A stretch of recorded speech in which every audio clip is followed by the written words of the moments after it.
Hello, welcome back to our YouTube channel. അങ്ങനെ ഇതാ wall stickers എല്ലാം ഫുൾ കംപ്ലീറ്റ് ആയിട്ടുണ്ട്. ഈ ലെഫ്റ്റ് സൈഡിൽ കാണുന്ന പിക്ചേഴ്സ് നോക്കിയാണ് നമ്മൾ ഓരോ വർക്കും ചെയ്തിട്ടുള്ളത്. കയ്യിലുണ്ടായിരുന്ന വേസ്റ്റ് മെറ്റീരിയൽ ആയിട്ടുള്ള ഡിസ്പോസിബിൾ പ്ലേറ്റിനെ ഇതുപോലെ റൗണ്ട് ഷേപ്പിന് കട്ട് ചെയ്തെടുത്തു. 2 സൈസിലുള്ള 11 റൗണ്ട് ഷേപ്പാണ് ഇതുപോലെ കട്ട് ചെയ്തെടുത്തിട്ടുള്ളത്. ശേഷം അതിൻ്റെ പുറത്തുള്ള പ്ലാസ്റ്റിക് കോട്ടിങ്ങിനെ ഇതുപോലെ വലിച്ചിളക്കി കളഞ്ഞു. എന്നിട്ട് അതിൽ നിന്ന് ഒരു 4 എണ്ണത്തിൻ്റെ പുറത്ത് വൈറ്റ് ബേസ് കോട്ടും ബാക്കിയുള്ള 8 എണ്ണത്തിൻ്റെ പുറത്ത് ബ്ലാക്ക് ബേസ് കോട്ടും കൊടുത്തെടുത്തു. ഇതിൽ നമ്മൾ നേരത്തെ ഓൺലൈനിൽ കണ്ട ആ കോഡ്സും പിക്ചേഴ്സൊക്കെ വർക്ക് ചെയ്തെടുത്തിട്ടുണ്ട്. അങ്ങനെ വർക്ക് ചെയ്തെടുത്ത പിക്ചേഴ്സാണ് ഈ കാണിച്ചു തരുന്നത്.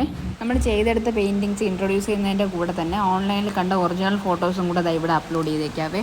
അപ്പോൾ അതിൻ്റെ സിമിലാരിറ്റി മനസ്സിലാക്കാൻ പറ്റുമല്ലോ. ഇതിൻ്റെ ഓരോ വർക്കും കാണണമെന്ന് താല്പര്യമുള്ളവരാണെങ്കിൽ ഈ ഓരോ വർക്കും ചെയ്ത വീഡിയോ ചാനലിൽ അപ്ലോഡ് ചെയ്തിട്ടുണ്ട്. അതിൻ്റെ ലിങ്ക് ഇവിടെ ഡിസ്ക്രിപ്ഷൻ ബോക്സിൽ കൊടുക്കുന്നുണ്ട്. ഈ 11 പെയിൻറ്റിങ്സും 1 മിനിറ്റ് 2 മിനിറ്റ് ഡ്യൂറേഷനിലുള്ള 11 വീഡിയോസായിട്ടാണ് അപ്ലോഡ് ചെയ്തിട്ടുള്ളത്. ഈ ഒരു വീഡിയോയിൽ തന്നെ വർക്ക് ചെയ്തതും കൂടെ കാണിച്ചു കഴിഞ്ഞാൽ ഒന്നാമത് വീഡിയോയുടെ ഡ്യൂറേഷനും കൂടും. പിന്നെ എല്ലാ വർക്കും എല്ലാവരും കണ്ടൊന്നും വരില്ല, അതൊരു ബോറും ആവും. അപ്പോൾ ആവശ്യമുള്ള വർക്കുകൾ അല്ലെങ്കിൽ കാണാൻ ഇഷ്ടപ്പെടുന്ന വർക്കുകൾ വേണമെങ്കിൽ നിങ്ങൾക്ക് ഓരോന്നോരോന്നായിട്ട് എടുത്ത് കാണാം.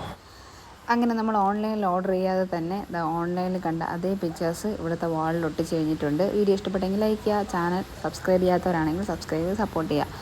ഇനി എന്തായാലും അടുത്ത വീഡിയോയിൽ കാണാം. അതുവരേക്കും ബായ്.